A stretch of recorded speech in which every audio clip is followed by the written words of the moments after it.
on. Session 2, the biblical versus the Western worldview. So when you start to talk about theology and talk about God and talk about redemptive history, etc., you end up just bumping around, fumbling around unless you deal with the issue of worldview, which is really the elephant in the center of the room. And you get a lot of talk, and there's been a lot of writing on worldview. The pain of most of it is that most of it assumes a worldview that's not biblical, and they don't hit the core point. It's not really the core point. It's like the outer shell of the house. They point out like different pieces of furniture in different rooms, but they don't point out the structure, the overall structure of the house concerning worldview. And so worldview, the primary aspect of all worldviews, whether it be modern naturalist worldview or supernaturalist or Hindu or Buddhist or Taoist or whatever, is the question of what is the sum total of reality. And this is the primary component of all worldviews. And so the sum total of reality, like if we just talk about what makes up life and existence as a whole, that's what we're talking about. The technical term for this is called metaphysics, or what about physics, or about what exists. And so when we talk about worldview, the question is, what is it that exists? What is the overall playing field for all of the characters involved? God, angels, demons, humans, etc. Like what's the field, what's the playing field look like within which all of these characters are playing? Because if you're trying to talk about, Michael Jordan, you can't really talk about who Michael Jordan is unless if you give the framework for what is basketball and this is what the basketball court is like, and etc., then you can start to talk about Mr. Jordan. And so likewise, you can start to theologize and talk about God, but if you don't have the court within which God and human beings are playing, then you end up skewing who God is and His character and how He relates and how the game is unfolding, so to say. And so the primary issue of worldview is one's metaphysics, or what is the sum total of reality. And so the Bible describes this as the heavens and the earth. In the beginning, God created the heavens and the earth. And the heavens and the earth are the playing field within which God and human beings and angels, etc., play.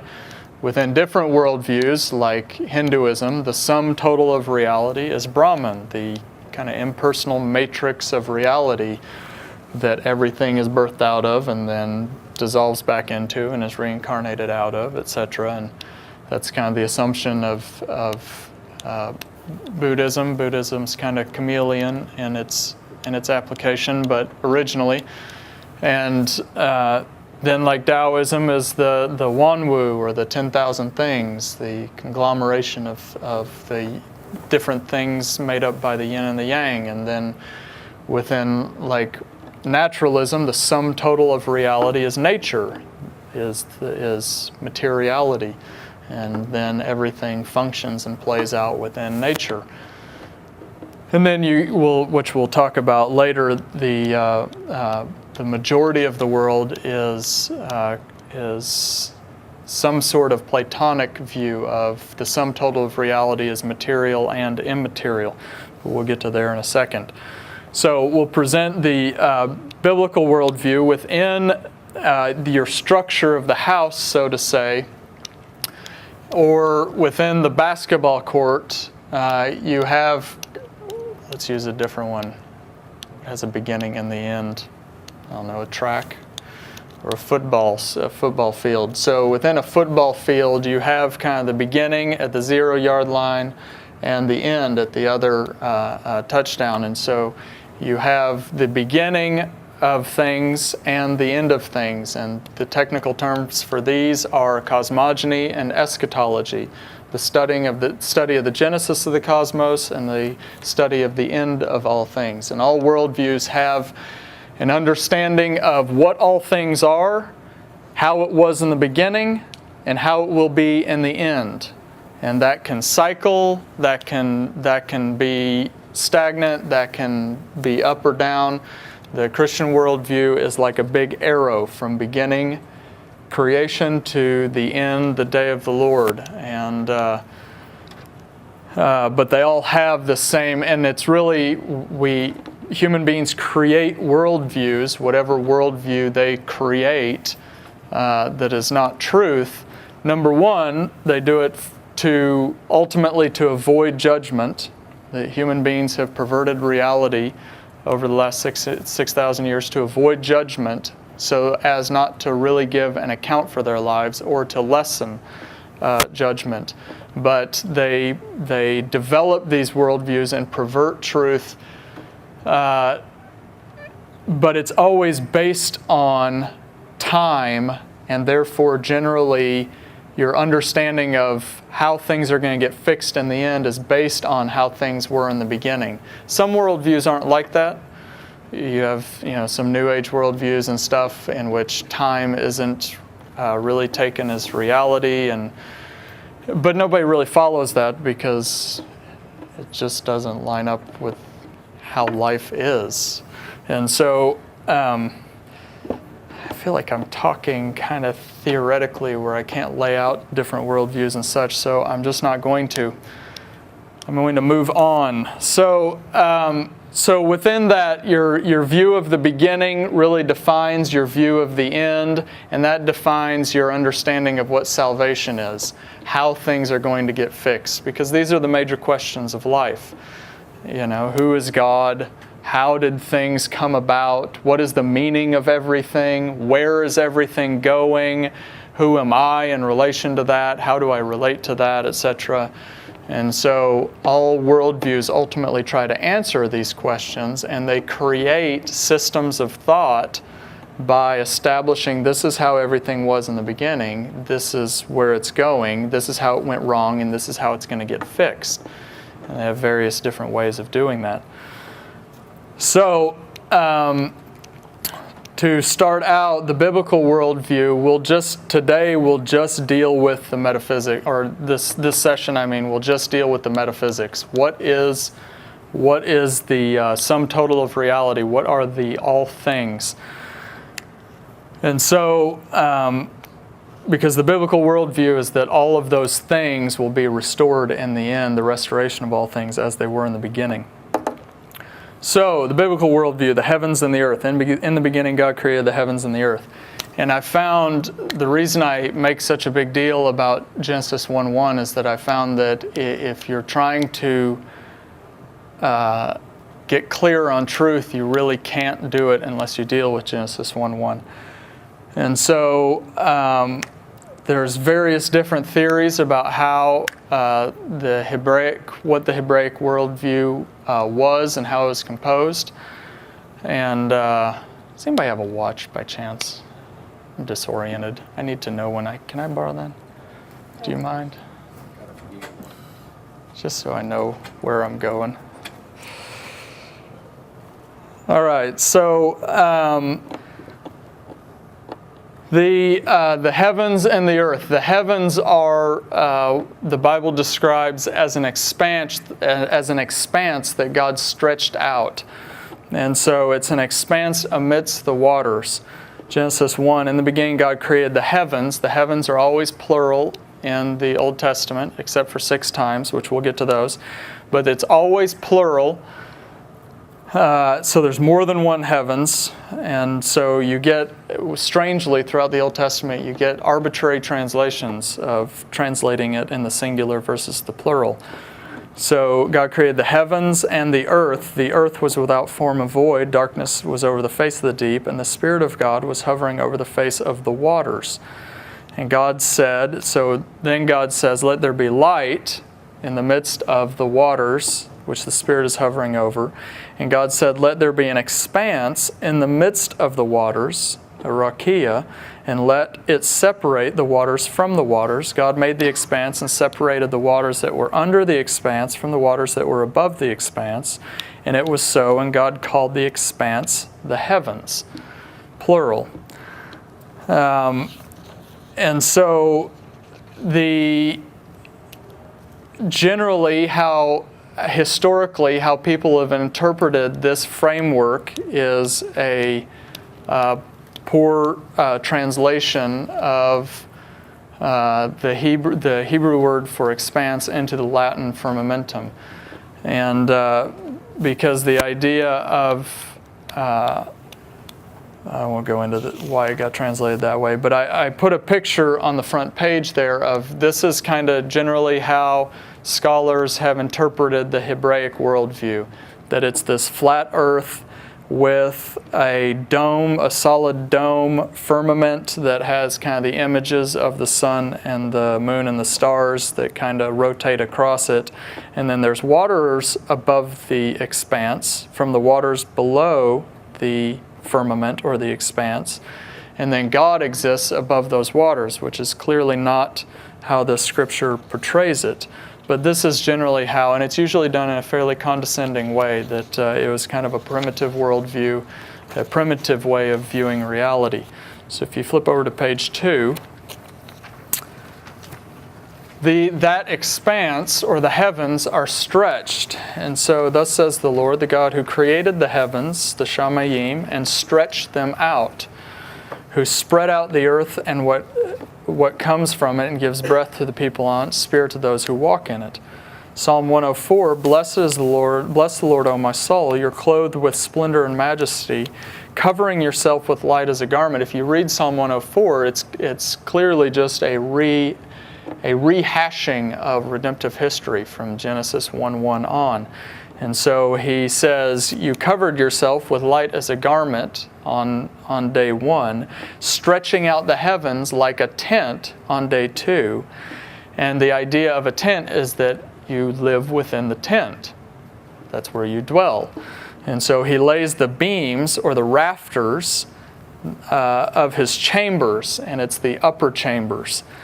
He lays the beams of his rafters in the waters, or on the waters, and makes the clouds his chariot. And so whereas generally it's interpreted like on page 1 that God has a chamber above the waters and lays, and kind of sets on top of it, his point is that it's like a tent in which God lays the beams out here is the waters around creation.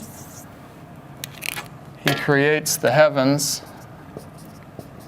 and the earth, and he sits in a tent at the height of the heavens. He stretches out a tent to dwell within and lays its beams or its rafters in the waters. Because it's his chambers, they're the upper chambers. There's a difference between Hebrew words for chambers and upper rooms.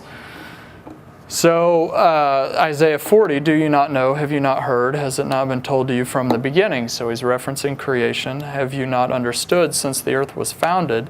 He sits enthroned above the circle of the earth. Its peoples are like grasshoppers. He stretches out the heavens like a canopy and spreads them out like a tent to live in. He brings princes to naught, reduces the rulers of this world to nothing. So I just put a little diagram on there of the first 3 days of creation on the bottom of page 2, in which you have the Spirit hovering over the waters. And then day 1, you have the waters, or the Mayim, and God creates light within the waters. And then day 2, he creates an expanse for that light to dwell within. And if you guys are familiar with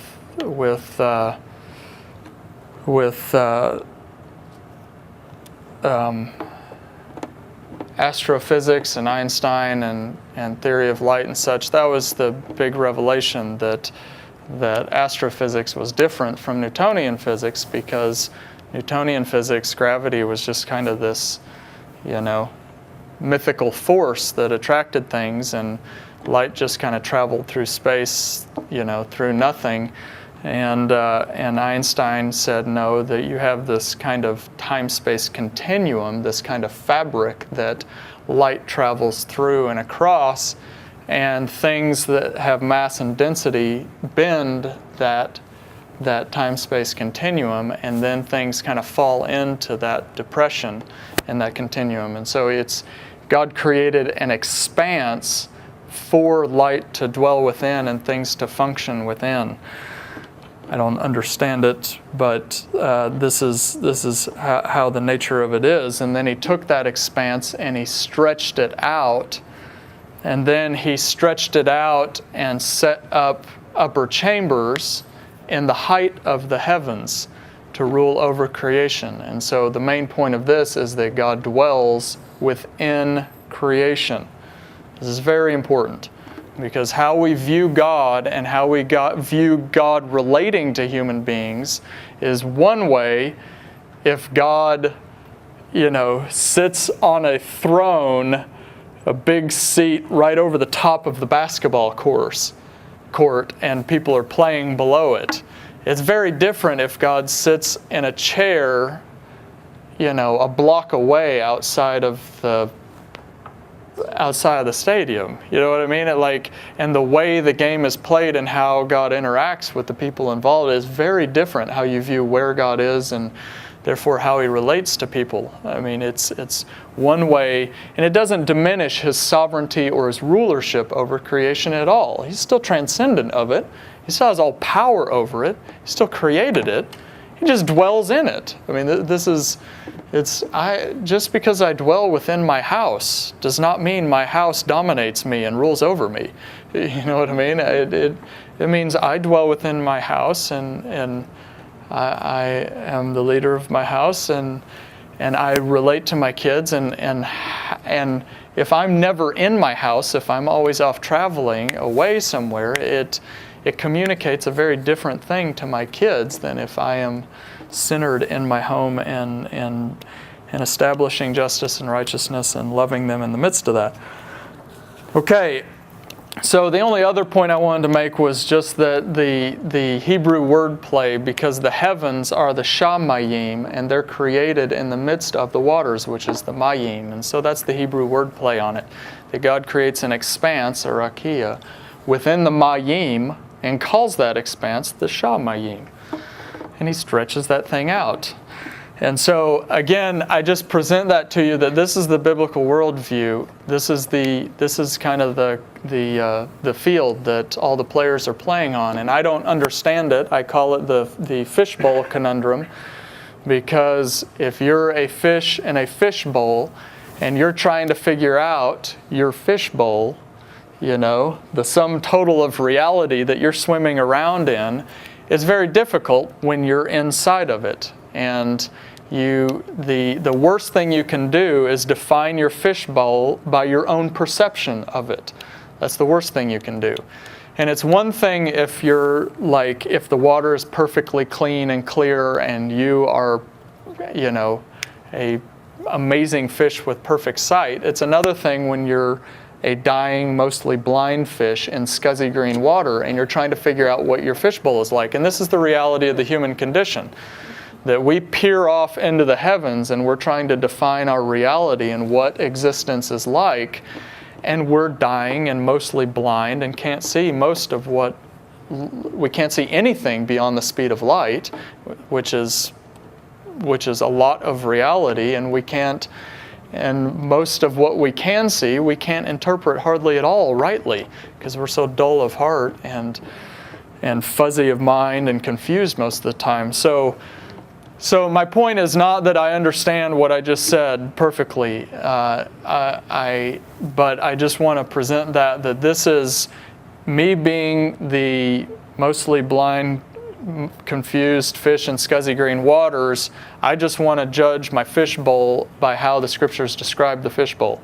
And that's what I'm trying to present to you, and would encourage you to take that same approach, because whatever the Hubble telescope tells you about what your fishbowl is like, I promise you that's not going to be the reality of it when the Lord descends and exposes the truth. So page 3, we'll just work through a few of how the Scriptures describe the heavens to give a little bit more clarity and background. So the heavens are above the earth. This is so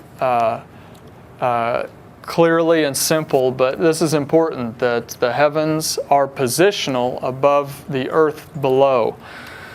Genesis 6:17, I'm going to bring floodwaters on the earth, destroy all life under the heavens. Deuteronomy 4, acknowledge and take to heart this day that the Lord is God in the heavens above and on the earth below.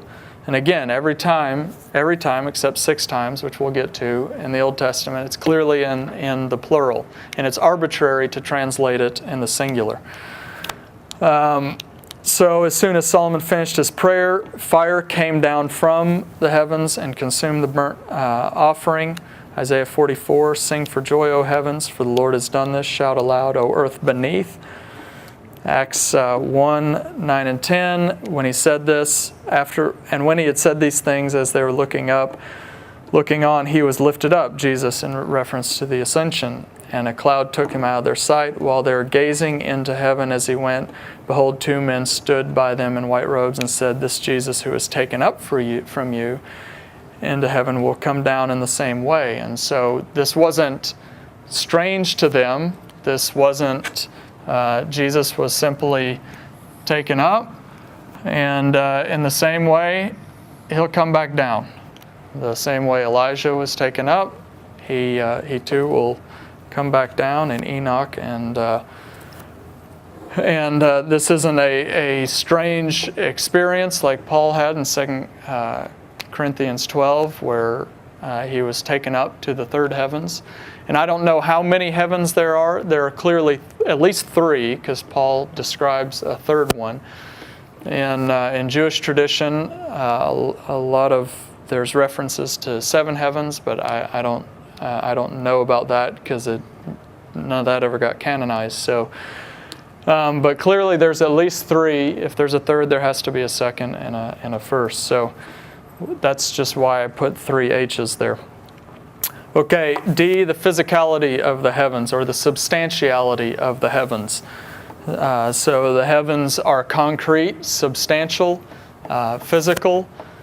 A friend of mine is really into astrophysics and the nature of light and how that thing works, and he's actually led a number of unbelievers to the Lord just by explaining that God and angels are invisible because they function beyond the speed of light. And there's a lot of evidence that the speed of light is actually decaying. It's not just a kooky creationist theory. About 5 years ago, there's a big study done by folks at Yale there's a lot of evidence that the speed of light is actually slowing down. And there's been a lot of research since that. And so if things are beyond the speed of light, they would function and relate differently to us, and we wouldn't be able to see them, though they would be totally as concrete and substantial, even more so than we are. And so he had he was living with his parents for a few months, and he had this foreign exchange student from Russia who was staying with them, and she was like hardcore atheist. She was, it was their senior year. She had just come over. She was really indoctrinated in naturalism, and he's explaining this to her, and she's like, "So, are you telling me that God is more substantial than me?" And Daniel was like, "Yeah, that's what I'm telling you." And she goes, "I had a dream." She said, "Last week in my dream, this man comes to me," and she describes Revelation 1, just to a T. And she says, he was what did he say? Let me try to remember the story of what he said. He came to me and he said, he told me about my mother, and then I asked him, the whole time I didn't know who he was, and I asked him, what about me? What about me? And he goes, oh, you have a very interesting life, but you don't know me, and you won't come to me. And she sits there and goes, who are you? And he reaches out his hand, and she touches his hand, and she says in her dream, it's harder than granite, but it's warm, and it's like it's on fire. And then she wakes up from the dream, and so then Daniel is explaining this to her, and so she was quickly led to the Lord, obviously, and this is really a neat story. Anyway, so the physicality of the heavens, because generally later on, which we'll hit a little bit of Platonic theory, you have this idea that the heavens are immaterial and insubstantial, this just isn't the biblical view at all. So Isaiah 6, in the year that King Uzziah died, I saw the Lord sitting upon a throne. The train of his robe filled the temple, the heavenly tent or temple, which we'll get to in a bit. Above him stood seraphim, one calling to another. So the throne isn't just a metaphor. There's actually sound and calling in the heavens. The foundation of the thresholds, there's actually thresholds there. There's a house, and one of the seraphim flew to me, having in his hand a burning coal that he had taken from the altar. And so there's actually, it's not just language of substantiality, there's actually truth to it. Daniel 7, I looked, and thrones were set in place. And so these are all what's called theophanies, or visions or appearances of God as assumed as God actually is, in which they actually see God. As I looked, thrones were set in place. The Ancient of Days took his seat. His clothing was white as wool, his hair, his throne. It had wheels. There's a river of fire. There's a court. There's books that are open. So all these things are described with physicality in the heavens. And then 2 Corinthians 12, I know a man in Christ who 14 years ago, he's talking about boasting, so he refers to himself in the third person because of the context of the discussion of boasting. So referring to himself, Paul, who was caught up to the third heaven, whether it was in the body or out of the body, I don't know. And so there's not any problem within the biblical worldview to ascend and descend in the body or out of the body. Because it had happened obviously before. There's precedent with Elijah and Enoch, and God knows, and I know that this man was caught up to paradise. He heard inexpressible things. So there's a paradise which we'll get to later, and he heard things. Okay, so page 4. Revelation 8. When he opened the seventh seal, there was silence in heaven for about a half an hour. And so you have time in the heavens. Because of Platonism, you have this idea that it's this timeless, static reality, which isn't the case at all. There's time in heaven, the heaven of heavens, and you also have trumpets, a golden censer, and an altar. That time might relate differently because of the nature of the expanse and the speed of light and things I don't understand. I haven't been taken up. So Deuteronomy 10, or point E, there's 6 times in which you have the word for heaven translated in the singular, but all 6 times it's in context with the plural. And so it's the Shamei HaShamayim. It's the Shamei, which is the singular heaven of the heavens. And these 6 times are the only time that it's not in the plural. And so the point is, like Deuteronomy 10, but behold to the Lord your God belong the heavens and the heaven of heavens, the earth with all the hosts in it, etc. And so you have the heaven of the heavens. the height of the heavens. And then in the New Testament, you get interchanged heaven and heavens in plural and singular, about 60% singular, 40% plural. But it's not arbitrary. It's not. It gets translated arbitrarily, again, like it in different versions.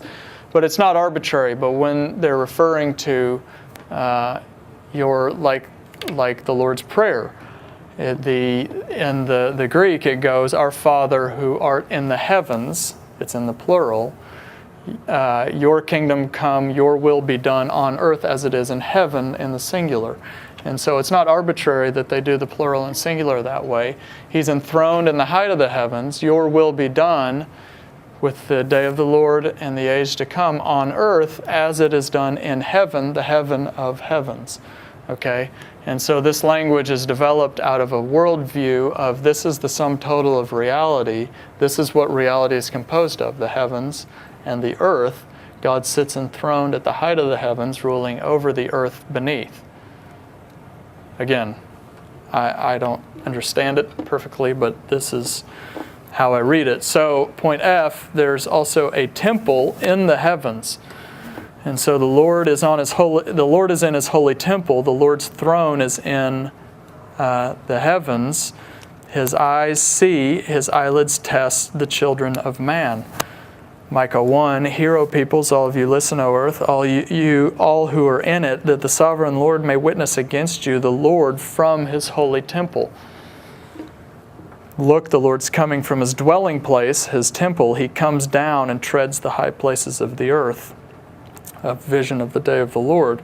Hebrews 8, so this is the whole discussion in Hebrews 8. It's much simpler if you have understanding of this way. Now the main point is what has been said is this: we have such a high priest who has taken his seat at the right hand of the throne of majesty in the heavens, a minister in the sanctuary, in the true tabernacle which the Lord pitched, not man. For every high priest is appointed to offer both gifts and sacrifices. Those who offer the gifts according to the law serve a copy and shadow of the heavenly things, just as Moses was warned by God when he was about to erect the tabernacle, do it in the pattern you've seen. And so there is a tabernacle and a temple on the earth that is erected as a copy of the pattern of the temple, the tent, erected in the heavens, in which the Lord sits enthroned. Okay? And then Revelation 5, "After these things I looked, the temple of the tabernacle of testimony in heaven was opened, and the seven seals who had the seven plagues came out of the temple, and the temple was filled with smoke and the glory of God." And then finally, within that temple, there's a throne within the temple in the height of the heavens. Okay? This is all very important to understand how things play out in redemptive history and why God commands the Israelites to do things the way they did. So the kings of the earth take their stand, and the rulers gather together against the Lord, against his Holy One. The Lord enthroned in the heavens laughs. The Lord scoffs at them. Page 5, "The Lord has established his throne in the heavens. His kingdom rules over all. Look down from the heavens and see from your lofty throne, holy and glorious, where are your zeal and your might?" And then in context to that, you also have powers in the heavens. And so you have powers and principalities, demons and angels involved. Like Isaiah 24, "In that day, on the day of the Lord will punish the powers in the heavens above and the kings on the earth below. They will be herded together like prisoners bound in a dungeon. They'll be shut up in prison, punished after many days, and the Lord will rule on Mount Zion and Jerusalem."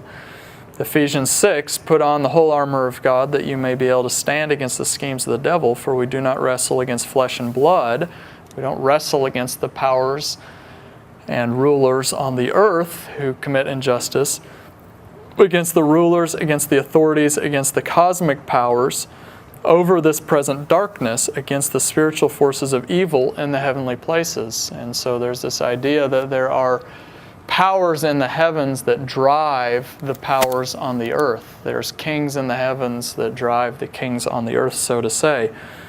Colossians 1, for by him all things were created, both in the heavens and on the earth, visible and invisible, whether thrones or dominions, rulers or authorities. All things have been created through him and for him.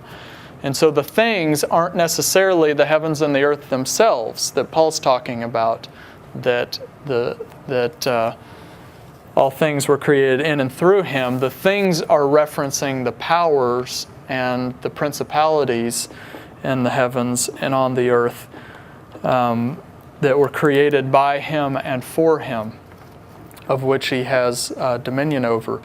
He is before all things, and in him all things hold together, which is actually a statement like Ephesians 2.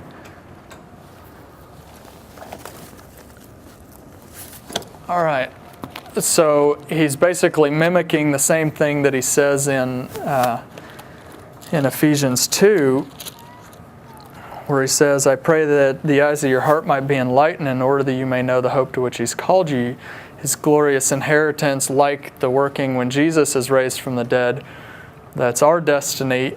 And God raised him up, it says, verse 20, when he raised him from the dead and seated him at his right hand in heavenly realms, far above all rule and authority, power and dominion, and every title that can be given, not only in this present age, but also in the age to come. So God raised up Jesus, seated him at his right hand in the height of the heavens, and he has all power and dominion over the powers and principalities in the heavens and on the earth, not only in this age, but also the age to come. And things are held together, were created for Jesus and are held together by him. And so if Jesus didn't hold all things together, and he didn't have all dominion in this age and the age to come, then you would have an absolute running amok of the powers in the heavens, and they would destroy the earth, because that's what demons like to do. They hate human beings and they hate God. They would like to destroy his whole creation. But like Job 1, they only do what they're allowed to do, and they're hemmed in, so to say, because the whole game is the Lord testing the hearts of men before the day of the Lord. And so he set it up this way to do that. So at the bottom of the page, I just give a quote to give you kind of an image that I thought was a good synopsis. Older Jewish commentators claim that Moses was shown a material structure actually existing in heaven, and that the articles of furniture he made were facsimiles of existing articles in heaven. Archaeological researches in this century have shed new light on Near Eastern thought patterns concerning heavenly-earthly relationships. Behind Exodus 25, says Goppelt, stands the ancient Oriental idea of a mythical, analogical relation between the two worlds. And you get a lot of scholarly writing on these kind of, how's Klein? I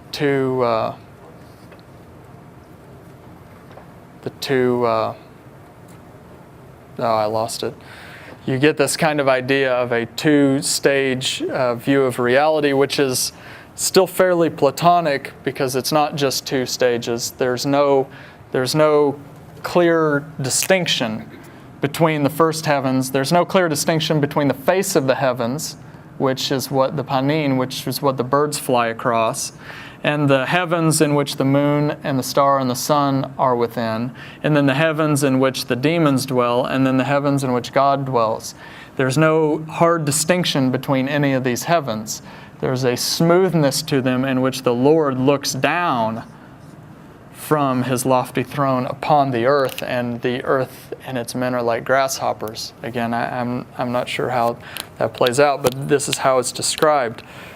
And so you have a relationship between the two worlds, the heavenly and the earthly, the macrocosm and the microcosm, so that lands, rivers, cities, and especially temples have their originals in heaven. Although some modern scholarship rejects the concept that the Tabnith model reflects a heavenly reality, there is a wide consensus today that it did in view of current understanding of Near Eastern thought patterns. So you have this idea of a world up here that is replicated in a world down here at creation, in which it's not just human beings that are created in the image of God, but you have the earth created in the image of the paradise that God dwells in the height of the heavens. And the earth is, many refer to the Garden of Eden as the Edenic temple, in which you have a temple complex, because you can, if you study the language of where the river runs out to and where the garden is, it has a lot of similarity of how the temple is patterned. And so you have a paradise with a tent and a temple in the height of the heavens and the Lord ruling, and then let us make man in our image and let him rule over the earth in the image of God in a paradise on the earth. And you have this kind of replication idea of not just God and human beings, but the environment as well. All right, big pill to swallow, I understand. So the Hellenistic worldview, I'll just do a quick rundown of what the Hellenistic worldview is, which is what is the dominant worldview on the earth today. And it's a consuming worldview. It penetrates other ones and changes them, which is what it did to Christianity. So the strangeness of the Hellenistic worldview is that it really is, it's just the way the modern Western worldview has functioned and moved is it's an expression of the darkened heart of man that has become utterly selfish in the way he is and self-centered. And so not only are all of his ambitions and his desires selfish, but he actually starts to shape reality upon himself. And like that fish, dying fish in scuzzy water, he starts to shape his understanding of the fishbowl based on his perception of it. And so, so this is progressive anthropocentrism, which anthropocentrism is just a big fancy word for man-centeredness. Okay? And so the modern Western worldview, human beings have always done this, but as far as being adopted by groups and peoples as a whole, this really started with Plato and the Greeks.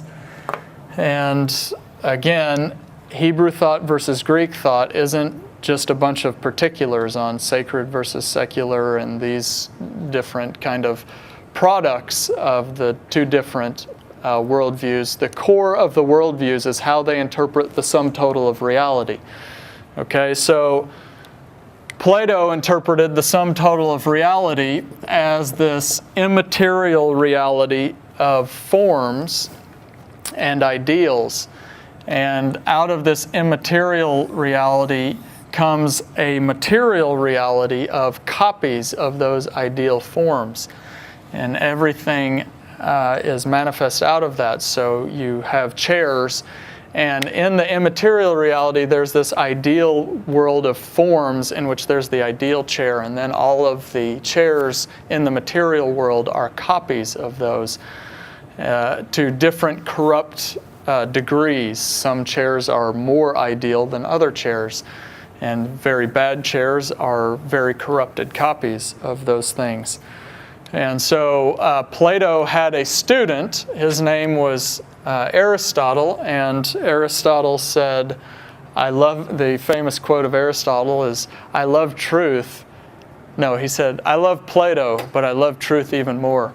And so he said, no, there's not this ideal realm of forms or universals, is a different frame of the argument they use, of universals that are manifest in the particulars or the copies. He says that's not how existence is, and he gave a lot of reasons for why. There's just the particulars. There's just the There's just the material reality. There's no immaterial reality behind everything manifesting into the material reality.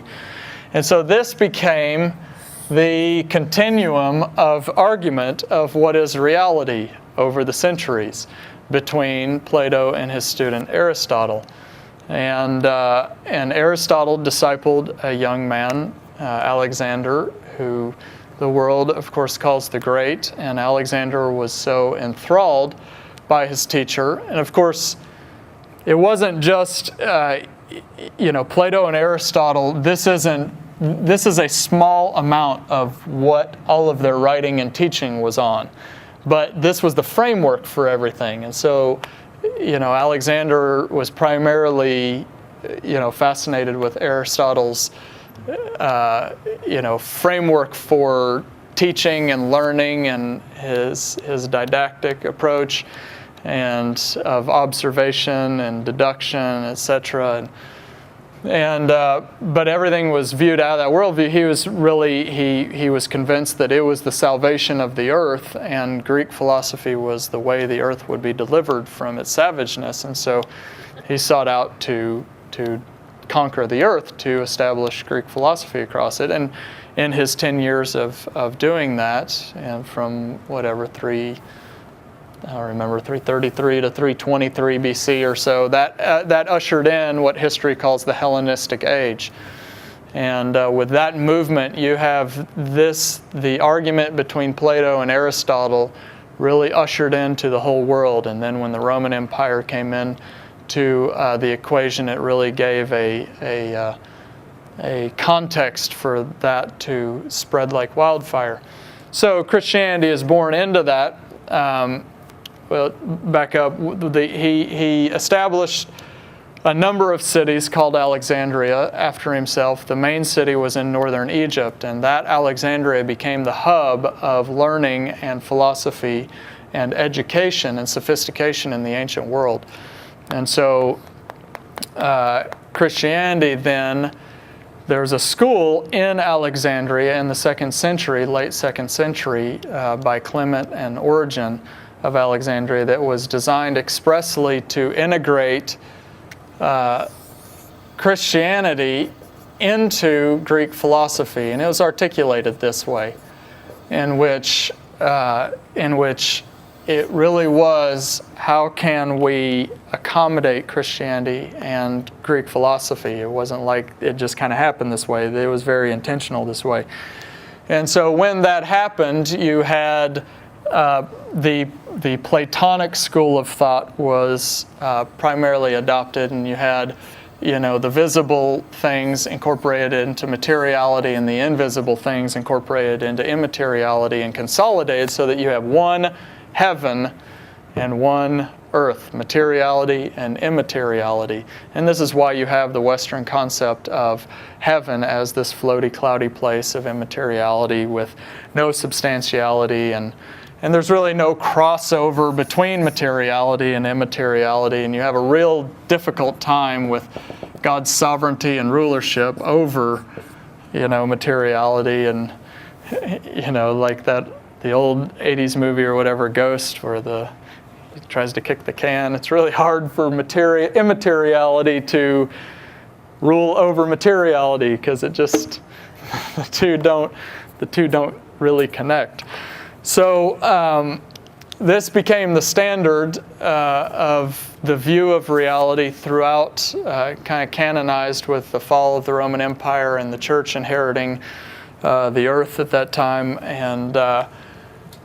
But then in the late Middle Ages and the development of medieval scholasticism, you had a real resurgence of Aristotle. And it wasn't really so much a resurgence of Aristotle's metaphysics and his view of reality as a whole. It was the way he approached knowledge of truth. And folks like Thomas Aquinas and those guys were really hardcore Aristotelians. And then you had the Renaissance, in which you had kind of the rediscovering after all of the discovery of the Greco-Roman stuff from the invasion of the Holy Lands and the conquering of Constantinople. You just had an influx of rediscovery of Greco-Roman writings and such. And so you had a renaissance of Greco-Roman culture and lifestyle, which really led to a renaissance of Greek philosophy and thought. And once again, the play between Plato and Aristotle. And the church really likes Plato because it works out better that way to fit God into things. And the unbelievers started to more lean towards church Plato, unbelievers towards Aristotle. And so that's what happened in the Enlightenment. The Enlightenment was really just the winning out of Aristotle, in which there's really nothing beyond materiality. And if you think there's anything beyond human perception, then you're stupid, which is kind of a strange concept, since we don't have any control over reality, and we're completely bound like grass to the earth to wither away. And yet, reality is defined by our perception of it. Because this is the point of Greek philosophy, right? It's the perceptual realm and the intelligible realm. Perceived by whom? Human beings, right? And it's the, once that played over to the natural and supernatural, as it in Latin, then that's what the natural realm is. It's what can be perceived, observed, calculated, etc., by human beings. And so in the Enlightenment, because there is so much excess of abuse by the church, in the 30 Years' War, you had the Enlightenment birthed out of that, in which unbelievers were like, listen, you guys can argue over your theology and doctrine, just go away. And they went from the beginning of the 18th century, the 1700s, as a small minority, and then by the end of the 1700s, the unbelievers ruled over Europe. And you had pretty much a complete cultural shift. And so then from there you have the origination of Darwinism and Freudianism, in which Darwin just gives a validation of the self-origination of the material realm, the origin of species. And so, because it's very hard for, just materiality to originate on its own and life to originate on its own. And then Freud really takes it the step further, and obviously it's not the particulars of Freud, it's the approach of Freud. Like it's not the particulars of Plato. Nobody believes in an intelligible versus a perceptual realm and all this. But it's the approach to reality that has been inherited, and they're like Alfred Whiteside famously said, all of Western philosophical tradition is like a series of footnotes to Plato. And so he sets the standard for reality. Even though people don't believe in the particulars, he sets the standard that's adopted thereafter. And so likewise, Freud was the same way, where he set the standard to the approach of the human being, that the human being is nothing more than materialistic, and his consciousness is simply an interplay of naturalistic, materialistic things going on within him. But that really gave rise to the centering of reality around the individual person and the rise of relativism.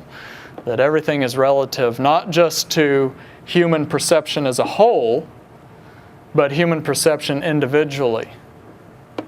You can't tell me that chair is maroon. You perceive that chair to be maroon. I perceive it, because I'm slightly colorblind, to be kind of brownish, which is kind of the truth. And so, but it's that thing's dependent on mine and your individual perception of reality. It's relative, and therefore my judgment and my interaction with that chair and my decision making concerning that chair or morality is also relevant. And so, relativism really rose out of the movement of human consciousness to orient reality around himself individually. Hellenistic or Platonic worldview on the right. And so the question is where do you place the things and the players? So if we're talking about the game, the football field, This is one view of what the football field is like, and this is the other view of what the football field is like. There's a number of other views, but these are the two common ones, especially as relates to Christianity. Okay, and so the question is, how are the players involved on these two fields? All right, so where do you put God in the two views of reality? Where do you put the throne of God and Jesus? The devil, angels, and demons. Where do you put stars, sun, the moon, and clouds? Humans. Humans are very complicated because within the Platonic world, they kind of split between the two because of our nature or whatever. And then Sheol and Gehenna, which we didn't go into at all because we didn't have time. Sheol, they're two totally different things in the scriptures, but they both get translated into English as hell.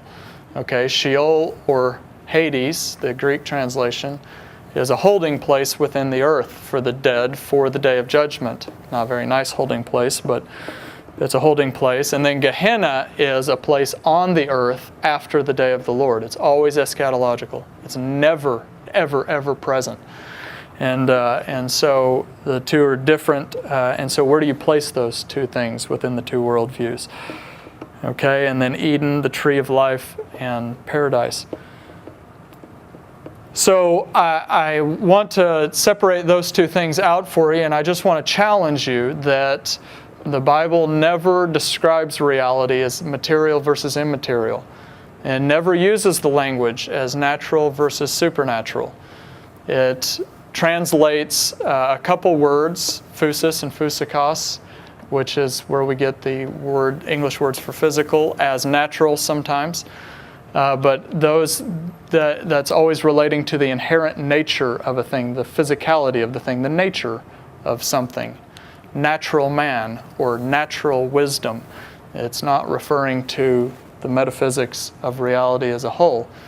And the concept of supernatural just doesn't exist anywhere. There's no Hebrew translation that can even remotely be translated as natural. You can translate physis and physikos, but the concept of supernatural just doesn't exist in the scriptures at all. It's not even, you could search for it the rest of your life and it ain't there. And so my challenge to you is not so much that I'm really concerned that you nail down what is and what is not, is that these things play out very directly theologically later on as we draw arrows in time off from these. How do these two views of reality, how do they play out over redemptive history, and what are the implications of them? This is what's important. I mean, it's important to be aligned with truth. You know, nobody likes to be in delusion or falsehood. So, that's important, but it's really important on understanding how God is, how His nature is, how He relates to humanity. Again, if God is in some distant, ethereal, immaterial reality, and He's like a watchmaker that winds up materiality and sets it spinning while He's off here in this, this static state, timeless, immaterial, and just watching us spin in our lives become a disastrous wreck and people dying and getting crucified financially and everything. And it's just like, it really affects how you view God relating and how you view God interacting with human beings. So I always call people to a 30-day supernatural fast, that you fast from saying the word supernatural for 30 days. And if you try to do that, it really just helps you conform your language to the scriptures. Because I found in my life that it always comes down to a game of correspondence.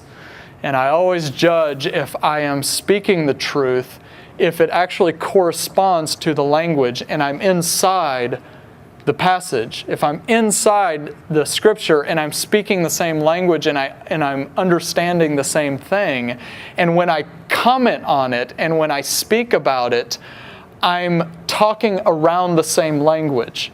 Like you'll read books and stuff, and they'll quote a passage, and then they'll go into 10 pages using completely different language that doesn't correspond at all. Like there's no correspondence between the language, and they're describing this completely other spiritualized reality. And so just trying to conform your language to the biblical standard and the language that the Bible uses helps you change how you view things, and therefore you end up changing how you view God and how He relates to you, and kindness and love and mercy.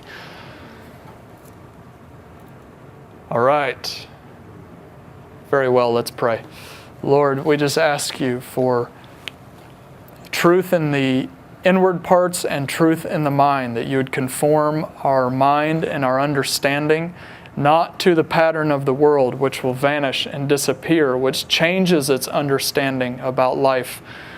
Every 100 years, things always change, and so we ask you to conform our minds and renew our minds according to your Scripture, Father, that we might know you and understand you and imitate you. In Jesus' name.